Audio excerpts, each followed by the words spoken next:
अगर आपको इंग्लिश नहीं आती होगी ना, आप अपने मैसेज को कन्वे नहीं कर पाओगे क्लाइंट को पिच करते समय, और जब ये नहीं कर पाओगे तो फिर कैसे क्लाइंट के साथ काम करोगे। अगर आपने ग्राफिक डिजाइनिंग सीख ली है तो इसको टॉप नॉच लेवल पर ले जाने की एक भूख रहनी चाहिए। अगर ये चीज नहीं करोगे तो हमेशा लॉस में रहोगे, और इतने ज्यादा लॉस में रहोगे कि एक टाइम ऐसा आ जाएगा कि आपके पास कोई क्लाइंट ही नहीं होगा। हेलो एवरीबॉडी, कैसे सभी लोग? आई होप आप सभी लोग बहुत ही बढ़िया होंगे। सो आज की इस वीडियो में आप सभी को 4 ऐसे बड़े रीजन बताने वाला हूं that can lead you to failure as a freelancer. Yes, इस टॉपिक पर वीडियो बनाने की मैं काफ़ी टाइम से सोच रहा था, और मैं चाहता था कि जो लोग मेरी वीडियोस को देखते हैं, जो मेरे को सुनते हैं, यानी कि आप सभी लोग, एटलीस्ट उन लोगों को तो ये बात पता होनी चाहिए। अदरवाइज आप बहुत ही बुरी तरह फेल हो सकते हो एज अ फ्रीलांसर। आप कभी भी एक सक्सेसफुल फ्रीलांसर नहीं बन सकते हो अगर आपको वो चीज़ें नहीं पता होंगी जो मैं आपको इस वीडियो में आगे बताने वाला हूँ। और जो भी मैं आपको आगे बताने वाला हूँ वो मेरा खुद का पर्सनल एक्सपीरियंस है, बिकॉज मेरे को ऑलमोस्ट 1 ईयर होने वाला है फ्रीलांसिंग करते हुए। और कुछ ऐसी चीज़ें हैं जो मेरे को उस टाइम रियलाइज़ हुई थी कि अगर मैं वो गलतियाँ करता, अगर वो चीज़ें मैं नहीं करता तो मैं बहुत बुरी तरह फेल हो सकता था। मैं कभी भी अपनी अर्निंग्स को ग्रो नहीं कर सकता था, मैं अपने आप को ग्रो नहीं कर सकता, मैं अपनी स्किल्स को ग्रो नहीं कर पाता अगर वो चीज़ें मेरे को नहीं पता होती जो मैं आपको इस वीडियो में आगे बताने वाला हूँ। सो बहुत ही प्रैक्टिकल रीज़न मैं आप सभी को बताने वाला हूँ, बहुत ही ज़्यादा हेल्पफुल होने वाली है ये वीडियो।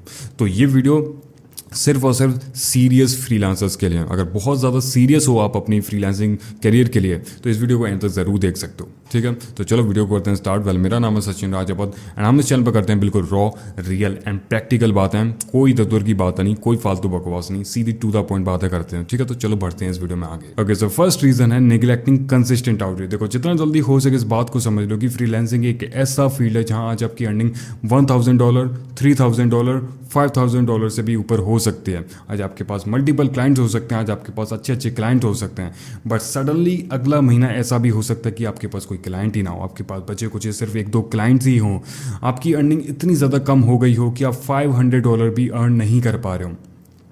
ये फ्रीलांसिंग है, यहाँ फ्लक्चुएशन बने रहते हैं, यहाँ ऊपर नीचे चीज़ें बनती रहती हैं। और ये सिचुएशन एक ऐसे इंसान के साथ बनती है जो होता है एक केयरलेस फ्रीलांसर, जो इनकंसिस्टेंट है, जो किसी भी काम को लेकर सीरियस नहीं है। वो ये सोचता है कि आज मैं 5 क्लाइंट के साथ काम कर रहा हूँ तो मेरा काम हो चुका है। ऐसा नहीं होता है। कभी कभी पता है क्या होता है कि आप 5 क्लाइंट के साथ काम कर रहे हो, ठीक है, बट कभी कभी ऐसी सिचुएशन बनती है कि उनमें से कुछ क्लाइंट चले जाते हैं, कुछ रीज़न की वजह से उनका प्रोजेक्ट कंप्लीट हो जाता है, उनका प्रोजेक्ट क्लोज हो जाता है, जिस वजह से वो चले जाते हैं। फिर क्या हुआ, आप 5 क्लाइंट के साथ काम कर रहे थे, आज आप 3 क्लाइंट के साथ काम कर रहे हो। बट वहीं अगर आप कंसिस्टेंटली आउटरीच करते रहोगे तो 2 क्लाइंट यहाँ से गए, 4 क्लाइंट आप यहाँ से ले आए, 4 क्लाइंट यहाँ से गए तो आप 8 क्लाइंट यहाँ से ले आए। क्यों ले आए? बिकॉज आप कंसिस्टेंटली आउटरीच करते रह रहे हो।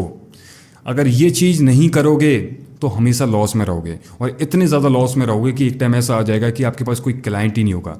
इसलिए मेरा हमेशा से एक फंडा रहता है, मेरा हमेशा से एक रूटीन है। मैं अपने 24 घंटे में से ना 2 से 3 घंटे ऐसे निकालता हूँ जब मैं डेली आउटरीच करता हूँ, मैं क्लाइंट हंटिंग करता हूँ, मैं डेली डेटा निकालता हूँ कि मुझे इन क्लाइंट को आउटरीच करना है। मैं उनकी लिंक्डइन प्रोफाइल निकालूंगा, मैं उनकी ईमेल निकालूंगा, और कैसे मैं उनको रीच आउट कर सकता हूँ, वो सारी चीज़ें करता हूँ। और इस चीज़ को करने के लिए मैं 24 घंटे में से 2-3 घंटे निकालता हूँ। मेरे को फ़र्क नहीं पड़ता है कि मेरे पास कितने क्लाइंट है, मेरे को फ़र्क नहीं पड़ता है कि मैं कितनी अर्निंग कर रहा हूँ। मेरे को सिर्फ फ़र्क इस चीज़ से पड़ता है कि मेरे को रेगुलर कंसिस्टेंटली आउटरीच करते रहना है, नो मैटर कुछ भी हो। अगर आपको ये लग रहा है ना कि भाई मैं ना 1 लाख रुपए महीने कमा रहा हूँ, काम सेटल है, ऐसा नहीं करना है। अगर आपको ग्रो करना है ना तो कंसिस्टेंटली वो चीज़ें करती रहनी होगी जिससे आप ग्रो करो। एक बिजनेस होता है ना, बिजनेस में हमें वो चीज़ें करनी पड़ती हैं जिससे वो हम अपने बिजनेस को ग्रो करें। लेकिन आप क्या कर रहे हो, इनकंसिस्टेंट हो आउटरीच करने में, तो आप जैसे हो आप वैसे ही रहोगे। लेकिन वहीं पर एक ऐसा इंसान होगा जो जैसा है वैसा तो है, लेकिन साथ ही साथ कुछ एक्स्ट्रा एफर्ट लगा के आउटरीच और कर रहा है, समझ लो, नए क्लाइंट्स को ला रहा है। कुछ क्लाइंट्स हैं ऑलरेडी, अगर बहुत सारे क्लाइंट्स हो जाएंगे तो वो कुछ फ्रीलांसर्स को अपने साथ हेल्प करने के लिए हायर कर लेगा। जैसे मैंने कुछ अपने 1-2 दोस्त हैं मेरे, ठीक है, और एक फ्रीलांसर है जो मेरी थोड़ी हेल्प करता है थंबनेल डिज़ाइनिंग पर, ठीक है। तो ये चीज़ें तब होती हैं जब आपके पास बहुत सारे क्लाइंट हो जाते हैं, और बहुत सारे क्लाइंट आपके पास तभी होंगे जब आप कंसिस्टेंटली आउटरीच करते रहोगे। अगर नहीं करोगे तो एक दिन ऐसा आएगा कि आपके पास कोई क्लाइंट ही नहीं होगे, और जब ऐसा दिन आएगा ना तो आप बहुत ज़्यादा डिप्रेस फील करोगे, बहुत ज़्यादा डीमोटिवेट फील करोगे, लगेगा कि भाई फ्रीलांसिंग बहुत ही बकवास चीज़ है। पर फ्रीलांसिंग में टिके रहने के लिए ये चीज़ें करनी चाहिए, कोई अदर ऑप्शन है ही नहीं। ये चीज़ें करनी है तो करनी है, चाहे आपको ऐसा लग रहा हो कि मैं बहुत ज़्यादा बोर फील कर रहा हूँ, मैं बहुत ज़्यादा टायर्ड फील कर रहा हूँ, कुछ भी करो, क्या फ़र्क पड़ता है। अगर सच में ही ग्रो करना चाहते हो, सच में ही अपनी अर्निंग को बूस्ट करना चाहते हो, तो ये चीज़ें करनी पड़ेगी। और मैं पहले भी बता चुका हूँ, ये जो भी बातें मैं बोल रहा हूँ वो सीरियस फ्रीलांसर्स के बारे में बात कर रहा हूँ। जो टाइम पास के लिए इधर आए हैं वो जहाँ से जा सकते हैं, जो सीरियस हैं, जो मेरी बातों को अभी अच्छे से सुन रहे हैं, वो समझ लो, चाहे बोर फील कर रहे हो या फिर टायर्ड फील कर रहे हो या फिर मूड नहीं कर रहा है, चीज़ें करनी हैं। क्यों करनी है? बिकॉज ग्रो करना है, और ग्रो तब करोगे जब कंसिस्टेंटली वर्क करोगे। I hope you are getting my point what I am trying to say. Alright, so second reason है लैक ऑफ कम्युनिकेशन स्किल। देखो, वैसे बहुत सारे इंडियन फ्रीलांसर्स हैं जो अपनी कम्युनिकेशन स्किल पर वर्क ही नहीं कर रहे हैं, वो इस चीज़ को लगातार इग्नोर कर रहे हैं, वो इस चीज़ को कोई तवज्जो ही नहीं दे रहे हैं। वो ये सोच रहे हैं कि हमने अपनी ग्राफिक डिजाइनिंग स्किल्स, हमने अपनी वीडियो एडिटिंग स्किल्स, हमने अपनी कॉपी राइटिंग स्किल्स को अच्छा कर लिया है, जो कि हमारे लिए इनफ है। ऐसा नहीं होने वाला है। बिकॉज जब आप अपनी स्किल्स को लेकर क्लाइंट के पास जाओगे उनको सर्विस प्रोवाइड करने के लिए, और जब आप उनके साथ वीडियो कॉल पर बात करोगे, तो वहाँ पर ये मैटर करता है कि आपकी कम्युनिकेशन स्किल कितनी अच्छी है, आप उनसे कितना कॉन्फिडेंटली, आप उनसे कितना इफेक्टिवली, आप उनसे कितना क्लियरली बात कर रहे हो। ये बहुत ही ज़्यादा इंपॉर्टेंट रोल प्ले करता है। लेट्स सपोज कि आपकी इंग्लिश बहुत ही ज़्यादा बेकार है, लेट्स सपोज कि आपका बॉडी लैंग्वेज बहुत ही बेकार है, लेट्स सपोज कि आपका कॉन्फिडेंस लेवल बहुत ही डाउन है, आपके साथ कोई भी वर्क नहीं करना चाहेगा। अगर आपको इंग्लिश नहीं आती होगी ना, ये इंडियन फ्रीलांसर्स की ना बहुत बड़ी प्रॉब्लम है कि उनको इंग्लिश से बहुत ज़्यादा डर लगता है। और इंग्लिश ना आना इंडिया में तो खैर बहुत बड़ी प्रॉब्लम है, बट बाहर के लोगों के साथ काम करोगे तो बहुत बड़ी प्रॉब्लम आएगी। इंडियन क्लाइंट के साथ काम करोगे तो उतनी ज़्यादा कोई दिक्कत आती नहीं है, बिकॉज इंडिया में हिंदी में बात हो जाती है। लेकिन जब बाहर के क्लाइंट के साथ काम करोगे ना, और जब आपको इंग्लिश नहीं आएगी, तो आपका कॉन्फिडेंस ना, एक होता है ना, एक तो होता है जैसे सरफेस लेवल आपका लेवल होगा ना, जो कॉन्फिडेंस लेवल, वो सरफेस लेवल से भी इतना ज़्यादा नीचे चले जाएगा, माइनस में चला जाएगा। बिकॉज आपको समझ में नहीं आएगा कि भाई बोलना क्या है, आप कॉन्फिडेंटली नहीं बोल पाओगे, आप क्लियरली नहीं बात कर पाओगे, आप अपने मैसेज को कन्वे नहीं कर पाओगे क्लाइंट को पिच करते समय। और जब ये नहीं कर पाओगे तो फिर कैसे क्लाइंट के साथ काम करोगे? इसलिए मैं बताता हूँ मैं क्या करता हूँ। मैं जब भी क्लाइंट के साथ काम करता हूँ ना, मतलब वीडियो कॉल पर बात करता हूँ, जब डिस्कवरी कॉल होती है, बिल्कुल कॉन्फिडेंटली, बिल्कुल क्लियरली, डोमिनेंट वे में बात करता हूँ, जिससे उस सामने वाले इंसान को पता चले कि भाई कोई ये नॉर्मल फ्रीलांसर नहीं है। बिकॉज क्या होता है कि जब आप कुछ बातें बताओगे ना, और अगर नहीं बता पाओगे उनको क्लियरली, तो कैसे बिलीव करेगा सामने वाला, आप पर कैसे ट्रस्ट करेगा? नहीं कर पाएगा। जब नहीं करेगा तो फिर बैठो आराम से बिना क्लाइंट के। तो यही होता है, कम्युनिकेशन स्किल पर लगातार वर्क करते रहो अपने, कैसे भी करके, और आज नहीं तो कल, कभी ना कभी तो आपको इंग्लिश से सामना करना पड़ेगा। इंग्लिश एक बहुत बड़ा बैरियर बन चुका है इंडियन फ्रीलांसर्स के लिए। मैं सभी की बात नहीं कर रहा, बट बहुत सारे ऐसे फ्रीलांसर्स हैं जो इस चीज़ को फेस करते हैं कि भाई हमको इंग्लिश से नहीं आती है, कैसे हम उनके साथ काम करेंगे। इसलिए अगर आपकी कम्युनिकेशन स्किल अच्छी होगी, आपका बोलने का जो तरीका होगा, आप बहुत ज़्यादा कॉन्फिडेंट होंगे, तो आप किसी से भी कहीं भी बात कर सकते हो। थर्ड रीज़न है नॉट अपग्रेडिंग योरसेल्फ। देखो, काफ़ी सारे फ्रीलांसर्स होते हैं जो बहुत ज़्यादा मेहनत करते हैं, बहुत ज़्यादा मेहनत करते हैं और अपनी स्किल्स को काफ़ी अच्छे लेवल पर ले जाते हैं। ठीक है, किसी ने अपनी वीडियो एडिटिंग स्किल्स को काफ़ी अच्छे लेवल पर ले जा गया, ठीक है, किसी ने अपनी ग्राफिक डिज़ाइनिंग स्किल्स को काफ़ी अच्छी कर ली। बट कुछ लोग वो ऐसे होते हैं कि वो अपग्रेड करना भूल जाते हैं। जब आप अपग्रेड करना भूल जाते हो अपने आप को, वो हो सकती है आपकी स्किल्स, आपकी डिज़ाइनिंग स्किल्स, आपकी एडिटिंग स्किल्स, आपकी प्रॉब्लम सॉल्विंग स्किल्स, आपकी कोई भी स्किल हो सकती है वो। ठीक है, कम्युनिकेशन स्किल भी यहाँ पर हो गई, इंग्लिश सीखने की भी एक स्किल्स हो गई। ठीक है, आप कितना ऑब्जर्व करते हो, ये भी एक स्किल हो गई। बहुत सारी ऐसी स्किल्स हैं, जिस दिन आप इस चीज़ को सीखना बंद कर देते हो ना, तो आप जहाँ पर अभी हो वहाँ पर नहीं रहते, आप नीचे चले जाते हो।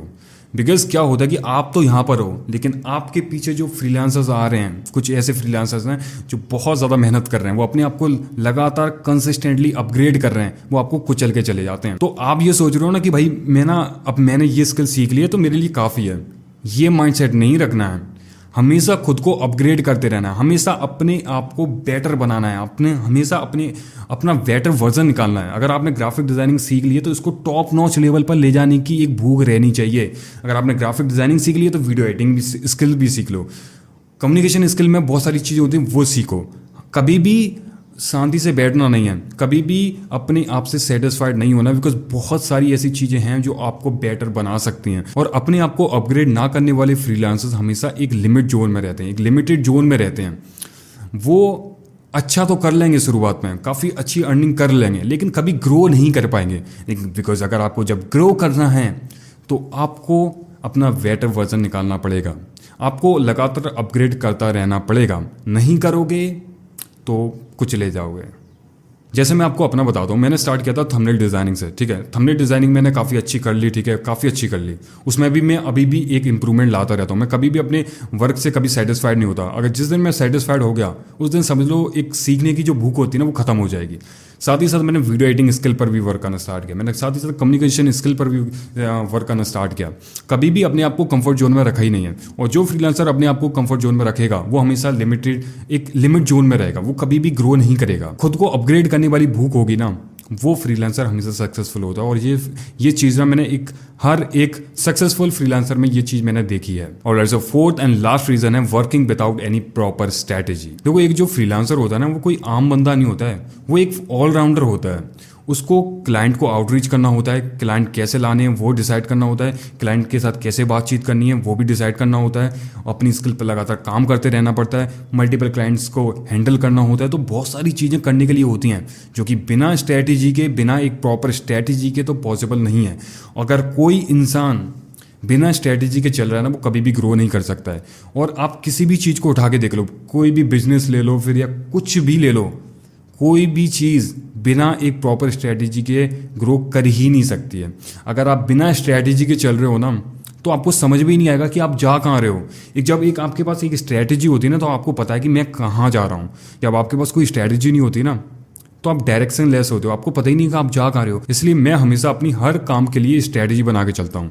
जैसे अगर मेरे को क्लाइंट हंटिंग करनी है तो मेरे को ये डिसाइड करना है कि मेरे को किन लोगों को टारगेट करना है, किन नीश के लोगों को मेरे को टारगेट करना है, किन लोगों को नहीं करना है वो भी डिसाइड करना है। अगर ये मैंने पूरा बना लिया तो फिर मेरे को उनका डेटा कैसे निकालना है, पूरी स्ट्रैटेजी मैंने क्लाइंट के लिए बना ली। अब मैं अपनी स्किल को कैसे अच्छा बनाऊँ उसके लिए मैं अलग से स्ट्रैटेजी बनाऊँगा कि मेरे को ये चीज़ें ऊपर काम करना है, जिससे मैं अपने आप को अपस्किल कर पाऊंगा, अपनी स्किल को काफ़ी अच्छा कर पाऊंगा, अपने आप को अच्छा बेटर बना पाऊंगा, स्ट्रैटेजी बनाऊंगा। कुछ और भी रीज़न में लेके जाऊंगा। कुछ ऐसे हो सकता है कि लेट्स सपोज कि मैं अपनी हेल्थ पर ज़्यादा फोकस कर रहा हूँ तो उसके लिए भी मैंने एक प्रॉपर स्ट्रैटेजी बना रखी है कि मेरे को ये डाइट लेनी है, मेरे को ये इतना प्रोटीन इंटेक रखना है, मेरे को ये चीज़ें नहीं खानी है। तो स्ट्रैटेजी जब होती है ना तो आप कभी भटकते नहीं हो, आप अपने पाथ पर रहते हो। जब आप अपने पाथ पर रहते हो तो आप हमेशा ग्रो करते हो, आप आगे ही बढ़ते हो। इसलिए अगर आप एक फ्रीलांसर हो, अब तक आपने कोई स्ट्रैटेजी नहीं बनाई है तो अभी इस वीडियो को देखने के बाद बना लो। क्लाइंट के लिए अलग अलग से बना लो, अपनी स्किल्स को कैसे बेटर बनाना है उसके लिए अलग से बना लो, या फिर कोई भी रीज़न हो जिससे आप इस फील्ड में, फ्रीलांसिंग फील्ड में अपने आप को बेटर बना सको, उस पर स्ट्रैटेजी बनाओ। मल्टीपल स्ट्रैटेजीज बनाओ, इफेक्टिव स्ट्रैटेजी बनाओ और उसके अकॉर्डिंग वर्क करो और फिर देखो क्या होता है। और ऐसे ये थे वो 4 बड़े रीज़न जो एक फ्रीलांसर को कभी भी सक्सेसफुल फ्रीलांसर नहीं बनने देगी, वो हमेशा एक फेलियर बना के रखेगी उस फ्रीलांसर को। तो जो भी कुछ मैंने आपको इस वीडियो में बताया है वो मेरा प्रैक्टिकल एक्सपीरियंस रहा है। मैंने खुद 1 साल मतलब होने वाली है मेरे को, तो मैंने वो चीज़ें प्रैक्टिकली एक्सपीरियंस की हैं और मेरे को लगता है कि ये बहुत ही इंपॉर्टेंट चीज़ है। अगर आपको लगता है कि ये वीडियो आपके लिए काफ़ी हेल्पफुल रही है तो इस वीडियो को लाइक ज़रूर करना। और इस वीडियो से अगर आपने कुछ सीखा हो या फिर आपके माइंड में कोई डाउट हो, कोई क्वेरीज हो, कोई क्वेश्चन हो तो कॉमेंट बॉक्स ओपन है, वहाँ पर आप अपना कोई क्वेश्चन मेरे से पूछ सकते हो, मैं आपका रिप्लाई ज़रूर दूंगा। और चैनल को सब तक सब्सक्राइब नहीं किया तो चैनल को सब्सक्राइब जरूर कर देना। मिलते हैं नेक्स्ट वीडियो में, तब तक के लिए टेक केयर, बाय बाय।